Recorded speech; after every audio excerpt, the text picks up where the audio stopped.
Many of you in your everyday lives with growing regularity will have been encountering mentally ill people lately, individuals who've dissociated from reality in a pronounced way. You'll have noticed little things, almost imperceptible. An old man shuffling around in little circles in the park, a woman furiously picking up street litter, swearing to herself, a customer screaming at a server in a coffee shop, some bloke sat in his parked car outside his house for hours on end, a small child stood at a bus stop with his mum, smacking himself in the face over and over again while she stares off into the distance. People's cognitive abilities impaired just enough to spill over subtly into their public lives. Why are people not coping mentally?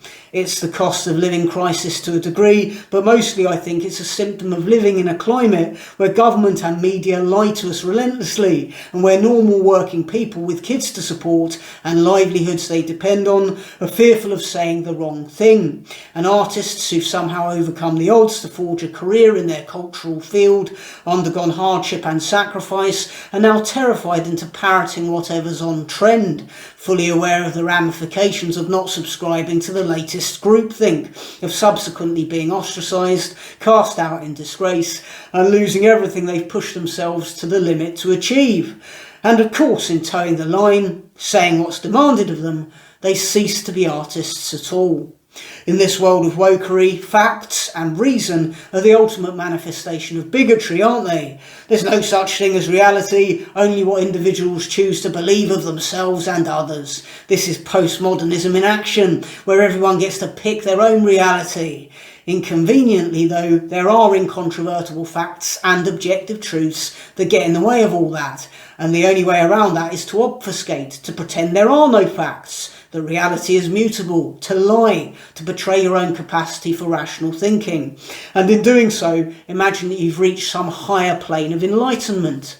At the same time, anyone who does cling to objective reality must be ruined. Anyone, for example, who claims that men can't have periods or get pregnant must be demonised, stripped of their humanity, flung all the way to hell. Anyone who questions equality and diversity dogma, anyone who objects to children with gender confusion being chemically and surgically treated, anyone who suggests that Jews like money, anyone who mentions Muslim grooming gangs, anyone who says anything remotely critical about white women is setting themselves up to have their lives destroyed by anonymous social media Stasi trolls whose own lives are awful and who want to bring everyone else down to their level.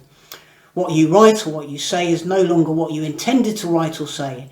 It's interpreted as something vastly different and evil by a colossal global army of poisonous, embittered woke sadists who want everybody to fail in life as badly as they have. They'll rearrange your words, take some away, add some new ones that you never said to make you seem as imbecilic and malign as they possibly can. And then through this Machiavellian artifice, they cancel you, they deplatform you so that you have no right of reply. And those in positions of wealth and power within our mainstream media posit that cancel culture does not exist at all. Without a flicker of self-doubt, they expound that the culture war is just a delusion, just a distraction, whilst hundreds of people scratch their heads and wonder then how it could be possible that their careers were destroyed for expressing an opinion that conflicted with the groupthink of the day.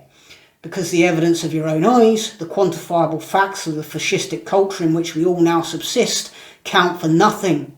There are no facts, there is no reality, there is no objectivity. All there is left is Sam Smith leering into a camera with pockets of his hairy flesh pouring out of whorish lingerie, miming his own songs at an award ceremony sponsored by Pfizer and broadcast for the entertainment and indoctrination of children and teenagers. I think it's incredibly important at the moment for people to keep a grip on what is real, on what's true. And I hope some of the videos I'm making make that task easier for those who care to watch them. In a world where truth is hard to come by, I'll try to speak as much of it as I'm allowed to. Please do like and subscribe and support my content via Patreon and PayPal by clicking the links below this video.